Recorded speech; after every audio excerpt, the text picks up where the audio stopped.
श्रीगौरी वक्त्रपद्मार्का श्रीविघ्नेशा गजानना उत्तिष्ठ सुरसम्पूज्या त्रैलोक्यं पालनं कुरु श्रीगौरी वक्त्रपद्मार्का श्रीविघ्नेशा गजानना उत्तिष्ठ सुरसम्पूज्या त्रैलोक्यं पालनं कुरु उत्तिष्ठोत्तिष्ठ हेरम्बा उत्तिष्ठ गणनायका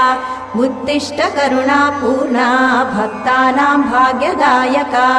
उत्तिष्ठोत्तिष्ठ हेरम्बा उत्तिष्ठ गणनायका उत्तिष्ठ करुणापूर्णा भक्तानां भाग्यदायका श्रीयाकुवाहन शिवात्मज दिव्यगात्रा श्रीभिन्नदन्तधनुजान्तक सूक्ष्मनेत्रा सर्वार्ति दुःख शमना फणिराजसूत्रा देवा गणेश्वर विभो तव सुप्रभातम्।